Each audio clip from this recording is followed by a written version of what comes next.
Hello everyone, আসসালামু আলাইকুম। Welcome back to my channel.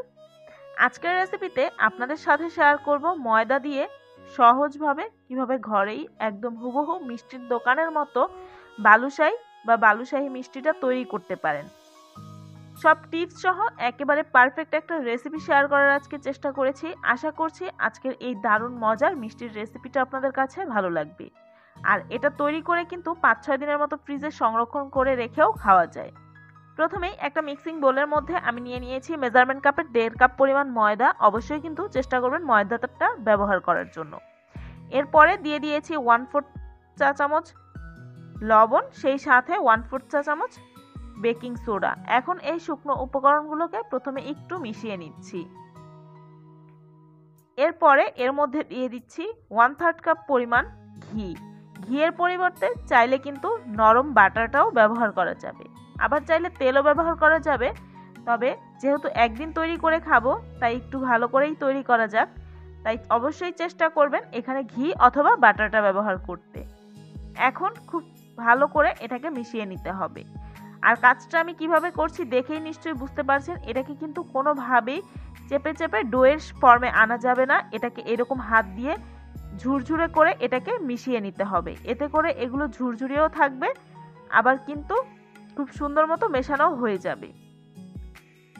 খুব ভালো করে মেশানো হয়ে গেলে এখন এর মধ্যে দিয়ে দিচ্ছি 2 টেবিল চামচের মতো টক দই। টক দইয়ের পরিমাণটা এক একজনের এক এক রকম লাগতে পারে। যদি পানি ছেঁকে টক দইটা ব্যবহার করেন সেক্ষেত্রে একটু পরিমাণে বেশি লাগতে পারে, আর যদি পানি সহ ব্যবহার করেন সেক্ষেত্রে পরিমাণে একটু কমও লাগতে পারে। তাই তা বুঝে অল্প অল্প করে দিয়ে ব্যবহার করতে হবে।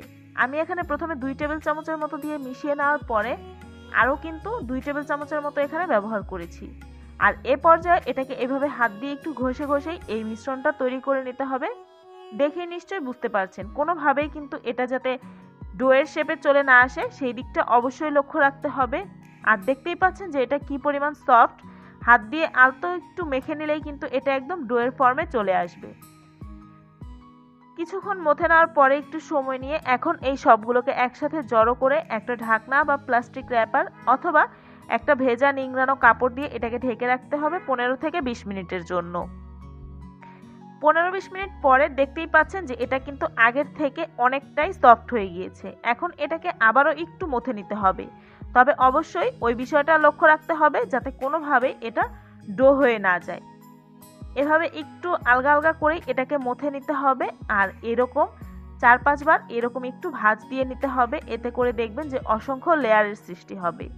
আর অবশ্যই লক্ষ্য রাখবেন বেশ কয়েকবার ভাঁজ দেওয়ার পরে যখন দেখবেন যে এটা মসৃণ একটা ভাব চলে আসছে, ওই পর্যায়ে কিন্তু কাজটা বন্ধ করে দিতে হবে। কারণ আগেই বলেছি এটাকে কোনোভাবেই ডোয়ের মতো করা যাবে না। এখন এখান থেকে অল্প অল্প করে মিশ্রণ নিয়ে হাত দিয়ে ঘুরিয়ে একটু গোল করে তৈরি করে নিতে হবে। আর মাঝখানটা এইরকম একটু আঙুল দিয়ে গর্ত করে নিচ্ছি।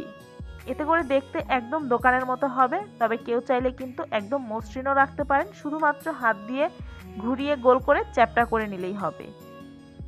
আর মাঝখানের এই দিকটা একটু লক্ষ্য রাখবেন যাতে করে ডোনাটের মতো দুই পাশেই ছিদ্র হয়ে না যায়। একে একে সবগুলোকেই আমি তৈরি করে নিয়েছি। এখন ভেজে নেওয়ার পালা। চুলায় একটা পাত্রে বেশ খানিকটা তেল গরম করে নিয়েছি। আর তেলটা কি পরিমাণ গরম হয়েছে তা দেখতেই পাচ্ছেন। দেওয়ার পরে কিন্তু সাথে সাথে এগুলো তেল থেকে বুদবুদ উঠছে না। এরপরে মিডিয়াম লো হিটে একটু সময় নিয়ে এগুলোকে ভাজতে হবে। আর দেওয়ার পরে দেখতেই পাচ্ছেন একা একাই কিন্তু এগুলো তেলের উপরে ভেসে উঠেছে।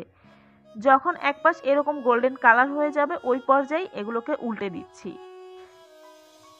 সময় নিয়ে এগুলোকে দুই পাশেই উল্টে পাল্টে নিজেদের পছন্দ মতো গোল্ডেন কালার করে ভেজে নিতে হবে। আর এগুলো ভাজা হতে হতে আমি শিরাটা তৈরি করে নিচ্ছি। আরেকটা পাত্রের মধ্যে নিয়ে নিয়েছি মেজারমেন্ট কাপের 1.5 কাপ পরিমাণ চিনি, সেই সাথে দিয়ে দিয়েছি 1.5 কাপ পরিমাণ পানি। এখন নেড়ে চেড়ে মিশিয়ে নিচ্ছি। আর এই শিরাটা চুলায় বসানোর পরে যখন চিনিটা গলে এই শিরাটা ফুটতে শুরু করবে ওই পর্যায়ে এটাকে মিডিয়াম হিটে 5 থেকে 7 মিনিটের জন্য ফুটিয়ে নামিয়ে নিতে হবে। এর থেকে বেশি সময় ধরে জাল করার কিন্তু কোনো দরকার নেই। এতে করে শিরাটা বেশি ঘন হয়ে যাবে আর মিষ্টির ভাবটাও কিন্তু বেড়ে যাবে। আর নামানোর আগে অবশ্যই 1 চা চামচের মতো লেবুর রস এখানে ব্যবহার করতে হবে, তা না হলে দেখবেন যে একদম চিটচিটে একটা ভাব চলে আসবে। এদিকে আমাদের এই মিষ্টিগুলো কিন্তু ভাজা তৈরি হয়ে গিয়েছে। এখন এগুলোকে তেল ঝরিয়ে উঠিয়ে নিচ্ছি। এদিকে শিরাটাও কিন্তু রেডি।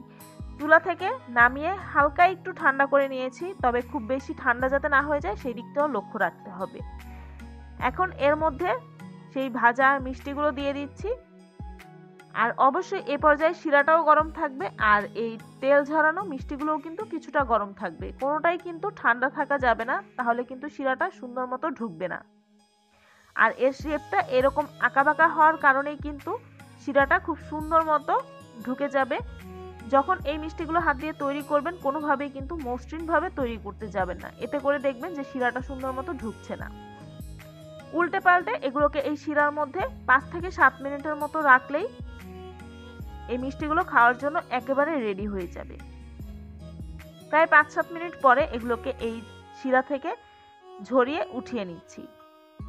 বালুশাহী মিষ্টিটা কিন্তু দুইভাবে পরিবেশন করা হয়। এক হচ্ছে এইরকম উপর থেকে পেস্তা বাদাম কুচি দিয়ে সাজিয়ে পরিবেশন করতে পারেন, আর যদি আরেকটু বেশি মজার করতে চান তাহলে এটাকে গুঁড়া দুধ বা মাওয়ার মধ্যে এভাবে কোট করে নিতে পারেন।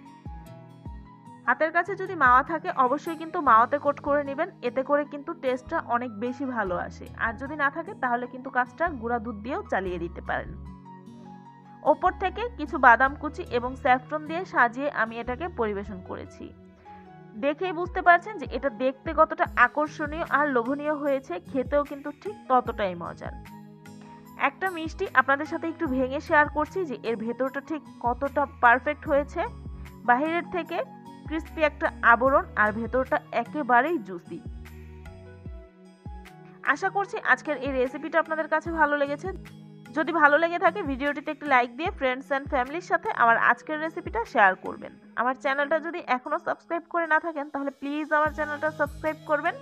সবাই খুব বেশি ভালো থাকবেন। আল্লাহ হাফেজ।